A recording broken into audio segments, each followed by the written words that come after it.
Hello and welcome back to a new episode of the True Crime Cocktail Hour.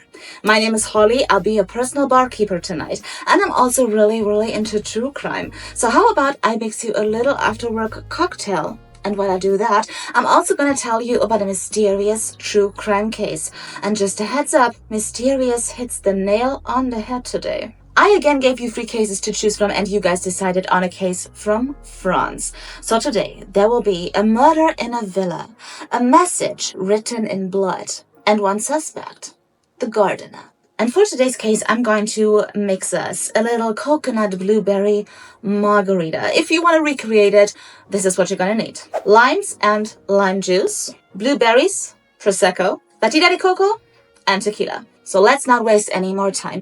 Let me get everything ready, and then we'll just get started.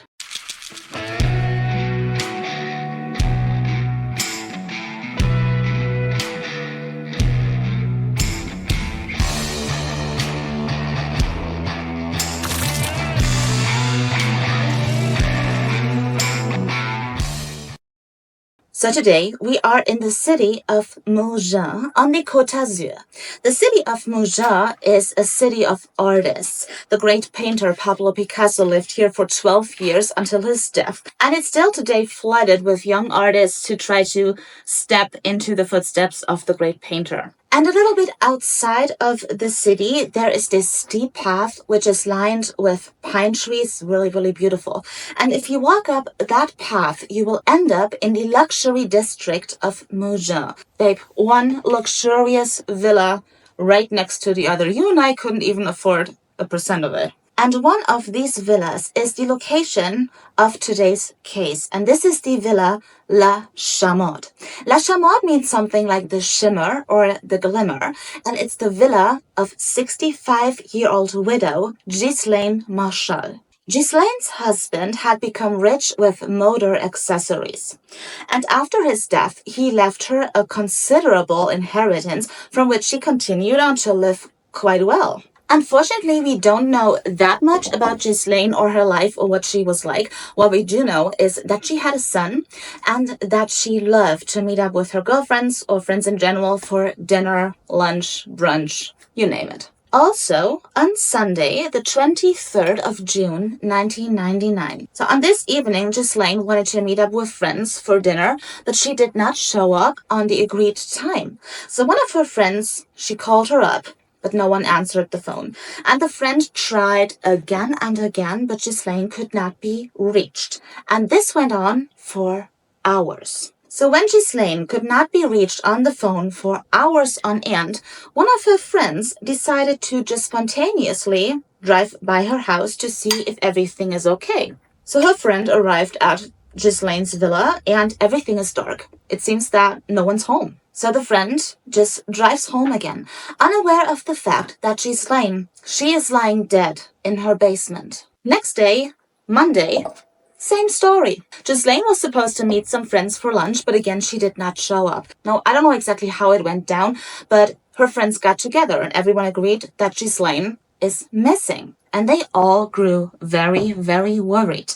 But they did not call police right away. Instead, they called a janitor service. So this janitor and the friends, they met in front of Ghislaine's villa, where it turned out that the janitor service was not really necessary because all the doors in the villa were unlocked and the alarm system was turned off. So the friends stepped inside Ghislaine's villa, and at first glance, everything seemed to be normal. There was nothing inconspicuous going on, but Ghislaine was nowhere to be found. The one thing that was kind of odd was that her friends found her handbag lying on her bed in the bedroom right next to a newspaper.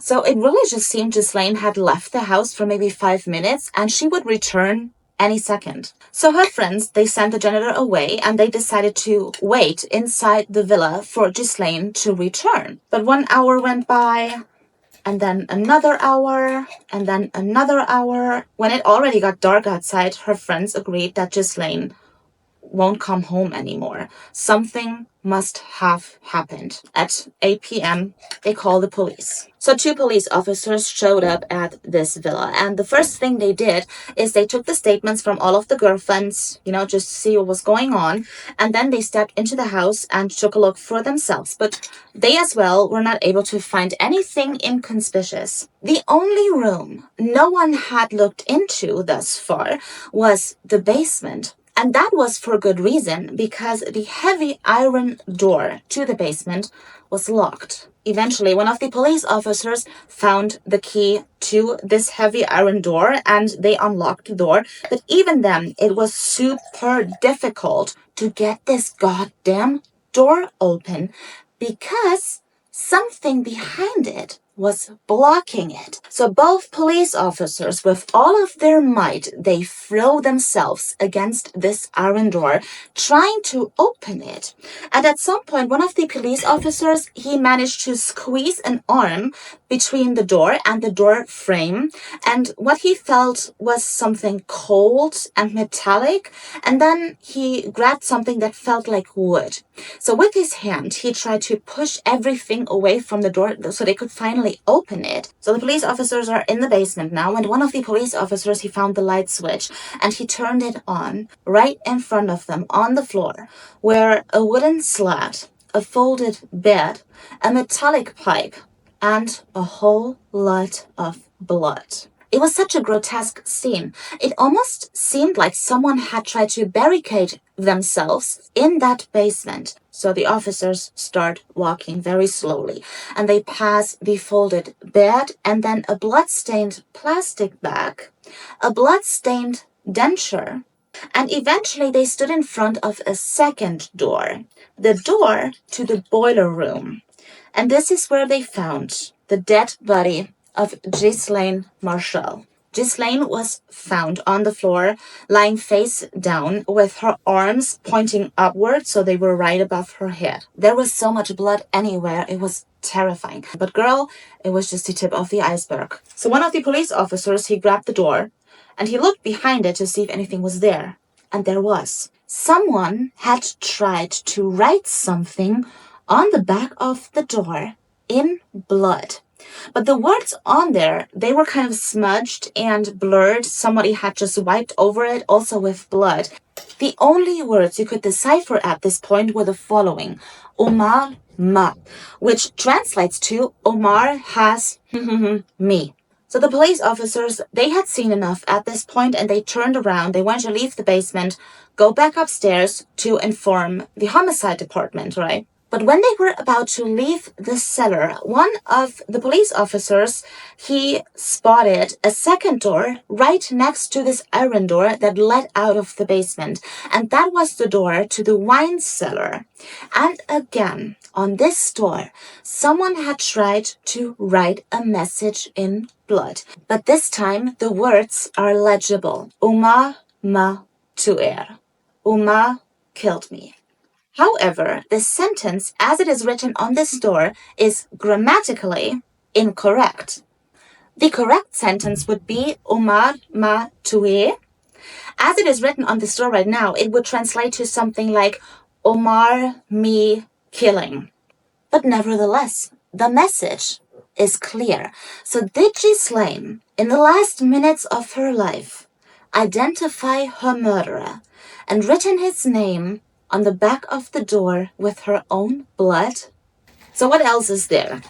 Ghislaine's handbag in her bedroom was completely empty. So investigators naturally assumed it was a robbery that went wrong. However, only the contents of her handbag were missing. Ghislaine's expensive jewelry or other valuable items, they remained at its place, totally untouched. So in the autopsy report, it said cause of death, bleeding to death. All of the wounds inflicted to her were fatal. Someone had hit her multiple times in the head with a blunt object. She had multiple stab wounds. She had all sorts of defense wounds, and one of her fingers was almost completely severed. The blunt object was probably the wooden sled or the metallic pipe they found in the basement as well, but a bloody knife could never be found. But the strongest clue to who the murderer could be is literally there, red on white.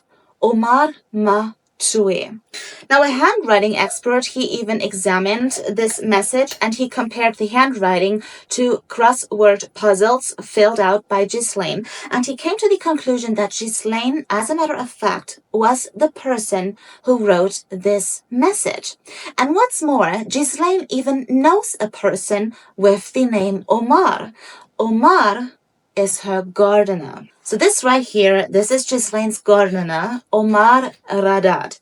At the time of the murder, he's 29 years old. He is originally from Morocco, where he lived until he was 23 years old. And there he lived together with his 5 siblings. The mother raised the kids on her own. Omar never went to school. He never learned how to read or write. Omar's dad, he lived and worked in France to be able to support his family. He was also a gardener, by the way. And this is also what Omar wanted to do with his life. France had always fascinated him. And so when he was 23 years old, he flew to France and he started working together with his dad, who taught him everything he needed to know about gardening. Omar got his first job from a woman called Francine, and Francine is Ghislaine's neighbor. Omar and Francine, like right from the get-go, they had this excellent relationship. They were almost friends. And Francine, she supported Omar in a lot of ways. She tried to help him find an apartment, and she, did his whole bureaucratic stuff because Omar can't read. And she's also the one who introduced Omar to Ghislaine. And Ghislaine and Omar, they also hit it off right from the start. And from that point on forward, Omar also started working at Ghislaine's. And just in general, Omar and Ghislaine, they had just this excellent relationship. Like, Ghislaine, she invited Omar and his family over for dinner a couple of times. Or when Omar's wife gave birth to the first son, Ghislaine just sent presents to the hospital. According to Ghislaine's cleaning lady, Omar is in quite the financial pickle. And he had asked Ghislaine for an advance on several occasions. I mean, the message on the wall is really enough to get an arrest warrant. And so on Thursday, the 26th of June, they arrest Omar in Toulon, a city 100 miles away from Mougin, and he's arrested in the home of his parents-in-law. So Omar is being questioned, and the officers asked him how he spent the Sunday, the 23rd of June. And Omar explained that he had worked all the way up until 1 p.m. Then he made a lunch break, then he went back to work, and then he went home. And the next day, Monday the 24th, he already was on his way to Toulon, and he was already on the train at like 8:30. So the next question investigators ask him is about his financial situation. If he was maybe into gambling, if he visited prostitutes. And according to this interrogation report, Omar answered to both questions with yes. According to them, Ghislaine was in her basement doing God knows what, and then Omar joined her and asked her again for an advance because of his money problems. But this time, Ghislaine declined. Omar gets angry, grabs the wooden sled, and strikes. So Ghislaine is lying on the floor. Omar leaves the basement, he locks the door behind him. He walks up to the bedroom, takes out Ghislaine's purse, and flees the crime scene. Ghislaine, still in the basement, is not dead yet. She is very much still alive. But she's afraid that Omar might come back. So she gets up with her last strength. She walks over to the iron door. She pushes the folded bed, the metal rod, the wooden sled, anything she can grab right in front of this door. She writes the bloody message on the door to the wine cellar. Then she goes back to the boiler room to hide, again writing a message on the back of this boiler room door until she eventually succumbed to her injuries. Quite the story, huh? So when Omar is confronted with these allegations, he's in total shock. Like, he can't believe what's going on. According to his book that he released in 2003 after this case, this book is called Pourquoi Moi? It means why me? And in this book, he explained that when he was arrested, he didn't even know what he was arrested for. Like I said, he can't read and he barely speaks any French, even after 6 years. The only French words that he knows are garden related. And when he was questioned, he was not provided with a translator or a lawyer. So Omar really tried to answer the questions of the investigators as good as he could. And according to him, this is the only reason why he answered yes to the question whether he visited prostitutes on the regular, because he just didn't understand the question. So the fact that they did not provide a translator or a lawyer is already a massive violation of his rights. I mean, he was interrogated for 10 hours. The interrogation report is 3 pages long. And according to Omar, he does have an alibi for Sunday, the 23rd of June, because investigators initially have thought that he committed the murder during his lunch break. But according to Omar, he finished work at around noon, then he made a lunch break. But he didn't spend his lunch break at Ghislaine's or Francine's house or property. He said that he went down to the city. He bought a cheese sandwich, he ate it at home, then went back to work. And on the way back to work, he stopped at a phone booth to call his wife, talk to her for a couple of minutes, and then he was back at his workplace at around 1:05 p.m. And then he worked all the way through to 5 p.m., then went home, and the next day he was already on the train to Toulon. So let's see what we created here. Cheers. So he bought the cheese sandwich at this bakery, and he also used this phone booth, and both things can be investigated whether they be right or wrong. If that happened, though, is still unclear to this day. The sources differ on that. Some say that it was investigated, some say it wasn't investigated, and then others say that police went to the wrong bakery. So either way, the police was certain that Omar still had enough time during his lunch break to commit the murder. And even though Francine and Omar's family and Omar's friends and many others from the city of Mougin spoke up for Omar in front of the police, it didn't help. And Omar, eventually he was put on trial for the murder of Ghislaine Marchal. Before we talk about the verdict, let's look at the things that speak against Omar as the murderer. First of all, there were no fingerprints of Omar on Ghislaine's handbag or in the basement. The clothes that he wore on Sunday and Monday were both examined for traces of blood,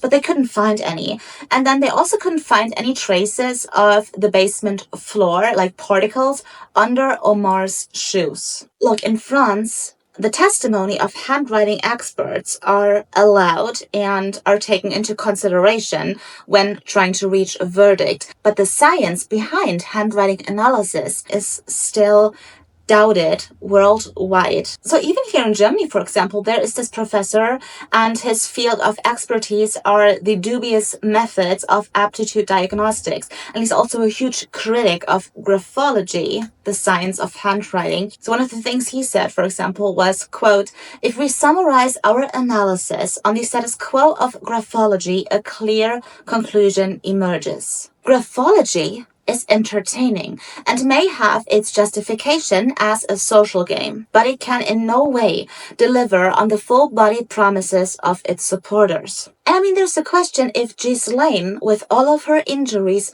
was able to do all of these things in the first place. If yes, she would have been able to walk to the iron door, barricade herself with the folded bed, write the message on the door, "Omar killed me," then walk back to the boiler room, which is a couple of feet away, that is, write another message on this door, and then die in the boiler room. It's more likely that someone else did all of these things. Let's talk about the time of death here, because the exact day, the time of death, is still unclear to this day. The coroner, he assumed that she was killed on Monday, the 24th of June, which would automatically exclude Omar as a suspect because he was already on the train to Toulon. Now, surprisingly, during the trial, all of a sudden it said that Ghislaine did not die on Monday, but one day earlier, on Sunday, the 23rd of June. When investigators were asked about this, I mean, hey, said Monday yesterday, investigators claimed that it was a secretary's mistake, that she had it wrong or that she made a typo or whatever. And unfortunately, another autopsy was not possible because Ghislaine was already cremated one day after the autopsy, which is another thing that is really creepy. Ghislaine already had her burial plot on the cemetery for her coffin, meaning she did not want to be cremated in the first place. But then, who ordered it? So the trial against Omar Raddad for the murder of Ghislaine started on the 24th of January 1994. And many people expected an acquittal because there were so many unanswered questions and so many things that did not make sense. So after 4 weeks of trial, the jury retired and they came back after 6 hours with a verdict. And the verdict was guilty as charged, and Omar was sentenced to 18 years in prison for the murder of Ghislaine. This verdict triggered heated discussions in the press and in the community. Omar's lawyer, for example, also gave a statement to the press saying that Omar would have been acquitted if he was a Frenchman. And one devious detail came out about this case after another. I mean, the abuse of power by the police during the interrogation, and then even the judge himself. He came into the public eye because of statements that he made during the trial that bordered on racism. So, for example, they had this witness, and this witness was testifying for the defense, right? It was a woman, and she said that Omar could not hurt a fly in his life, to which the judge replied something along the line of, well, it doesn't keep these people from butchering sheep. Several requests by the defense for a retrial were all rejected until September of 1996, when a breaking news story flickered over the French television screens. Omar Raddad was about to be released from prison after spending 7 years instead of 18 years. And it turned out that he was pardoned by the back then French president Jacques Chirac at a request of the Moroccan king. And although Omar Raddad was now a free man, he was still officially a murderer, something that he fights against to this day. So with the progress of DNA analysis, Ghislaine's blood on the door was re-examined, and they found a male DNA which did not match Omar. As of now, Omar is considered innocent in the eye of the public. Who killed Ghislaine then? It must have been someone who knew Ghislaine personally, who knew Omar personally, and who was not particularly friendly towards either of them. So who else could be involved? The cleaning lady, for example. She was the one who told police about Omar's debts that, to be fair, were there, but she was also dating a man at the time who already had served time in prison for domestic abuse, physical assault, and robbery. And then there is Ghislaine's son, and according to witnesses, the two of them did not have a good relationship exactly, and this son also was in a financial pickle, and the inheritance that he would get in case of the death of his mother was quite the motive. And as a matter of fact, it is still unclear today what happened to Ghislaine's money. There's something about this case that makes me crazy, and I couldn't find it anywhere in the sources. It's something that is mentioned nowhere or questioned at all, and it's the placement of the writing on this door. It's quite high up there. I mean, if you would have found the message on the bottom of the door, fine. She was probably already lying. She couldn't get up. She wrote the message on the door. Check. But it was so far up there, Ghislaine had to either stand or at least kneel to write this message. But what do you think? Who did it? Let me know. Let me hear it in the comment section down below. And while you're there, you can also hit that subscribe button if you haven't already, and give this video a thumbs up so I know that you enjoy what I do here on my cute little channel. I hope you have a lovely weekend ahead of you. Try to relax a little bit. And if you want, I'll see you again in 2 weeks for another cocktail. And of course, another mysterious true crime case till death do us part edition. I'll see you then. Thank you so much for your support.